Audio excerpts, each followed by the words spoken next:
السلام علیکم ورحمۃ اللہ وبرکاتہ۔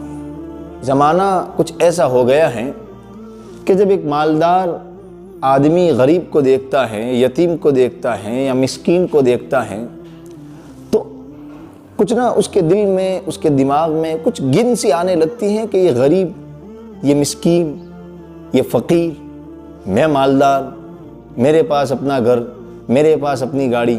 شریعت کا یہ مزاج نہیں تھا، اور رمضان ہمیں جو سبق پڑھانا چاہتا ہے اس میں ایک بہت بڑا سبق یہ بھی ہے، اور وہ سبق یہ ہے کہ دیکھو لوگوں، تم نے سحری کر کے کھانا چھوڑ دیا، افطاری میں تم کھا رہے ہو تو تمہیں کتنی بھوک لگتی ہے، تمہیں کتنی پیاس لگتی ہے، تمہیں کتنی تکلیف ہوتی ہے۔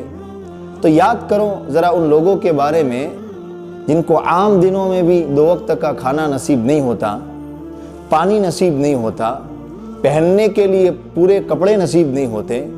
جب تم 1 مہینے میں، اور وہ بھی افطاری تمہارے سامنے آنے والی ہے، اس افطاری میں، افطاری کے بعد تمہیں اچھا کھانا ملنے والا ہے، پھر بھی تم اتنی تکلیف محسوس کرتے ہو، کسی سے بولنے میں تمہیں شدت محسوس ہوتی ہے اور تم ایک قسم کا بوجھ محسوس کرتے ہو، یعنی کھائے بغیر تمہیں چین نہیں آتا۔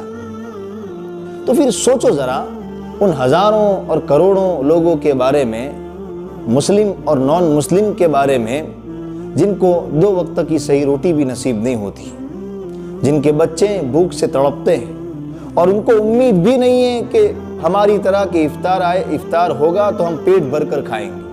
ان کے لیے تو مسائل ہیں کہ کہاں سے لائیں گے، کیسے کھائیں گے، کیسے پئیں گے۔ تو رمضان کا مبارک مہینہ جہاں اور چیزیں ہمارے اندر پیدا کرنا چاہتا ہے، وہیں رمضان کا مبارک مہینہ غریبوں، یتیموں، مسکینوں کا احساس پیدا کرنا چاہتا ہے کہ کیا ان کو بھوک لگتی ہوگی، کیسے وہ بھی تڑپتے ہوں گے۔ اس لیے کہ ایک انسان ہر وقت اگر پیٹ بھر کر کھاتا ہی رہے تو اس کو کیا پتا چلے گا کہ بھوک کیا چیز ہے، پیاس کیا چیز ہے، تڑپنا بھوک کی وجہ سے کیا چیز ہے۔ اگر کوئی بھوک کی وجہ سے تڑپے گا تو اس کو تو ایک مذاق لگے گا، جسٹ ایک جوک لگے گا۔ لیکن جب انسان خود بھوکا اور پیاسا رہتا ہے تو بھوکوں اور پیاسوں کا ایک درد پیدا ہوتا ہے۔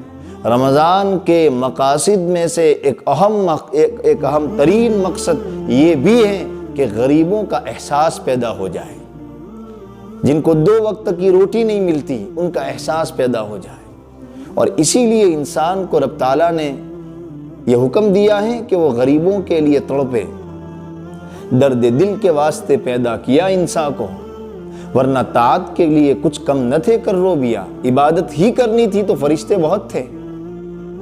اسی لیے روایت میں نبی علیہ السلام نے ایک بہت پیاری روایت ارشاد فرمایا اللہ تعالیٰ قیامت کے دن کہے گا کہ بندے میں بھوکا تھا تو آیا نہیں، میں پیاسا تھا تو نے مجھے پلایا نہیں۔ بندہ کہے گا اللہ تعالیٰ آپ کیوں مذاق کر رہے، آپ اور بھوک، آپ اور پیاس۔ اللہ تعالیٰ کہیں گے میرا ایک بندہ بھوکا تھا، اگر تو اس کو کھلاتا تو میں تجھے وہاں ملتا، اللہ ملتا۔ میں صرف کہہ رہا ہوں مسجدوں، خانقاہوں، عبادت گاہوں کے ساتھ ساتھ غریبوں کے وہاں بھی ملتا ہے۔ اللہ کہے گا میرا فلاں بندہ پیاسا تھا، تو اگر اس کو پانی پلاتا تو میں تجھے وہاں ملتا۔ ہم سب کو چاہیے کہ اگر ہمیں اللہ نے دیا ہے، نہیں بھی دیا ہے تو واٹ ایور، ہمارے پاس جو کچھ ہے اس میں سے ہم غریبوں، مسکینوں، یتیموں، بیواؤں ان کا خیال رکھیں۔ رمضان کے مبارک مہینے میں بخاری شریف کی روایت ہے، رسول اللہ صلی اللہ علیہ وسلم کی سخاوت کے بارے میں ارشاد فرمایا، کالریح المرسلہ، چلتی ہوئی ہوا کے مانند نبی علیہ السلام کی سخاوت ہو جاتی تھی۔ چلتی ہوئی ہوا ہر ایک پر پہنچتی ہے، اپنوں پر، غیروں پر۔ تو نبی علیہ السلام کی سخاوت کا عالم بھی یہ ہوتا تھا۔ خوب خرچ کریں۔ مسلمانوں کا ایک بہت بڑا وصف اور ایک بہت بڑی کوالٹی جو قرآن نے بار بار مسلمانوں کی نقل کی ہے، وہ ہے ينفقون فی السراء والضراء، کہ وہ خرچ کرتے ہیں تنگی میں بھی، اور بہت ساری احادیث بھری پڑی ہیں۔ اس لیے غریب کو دیکھ کر، مسکین کو دیکھ کر اس سے گھن آنا تو درکنار، اس کو اپنے پاس سے دور کرنا تو درکنار، آگے بڑھ کے ہمیں اس کی مدد کرنے کی ضرورت ہے۔ ان کو راشن پانے کی ضرورت ہے تو وہ دینے کی ضرورت ہے۔ جو گھرانے ایسے ہیں جن میں عید کی تیاریاں نہیں ہیں، وہاں عید کے لیے کچھ سامان بھجوانے کی ضرورت ہے، کچھ روپیے اور پیسے دینے کی ضرورت ہے۔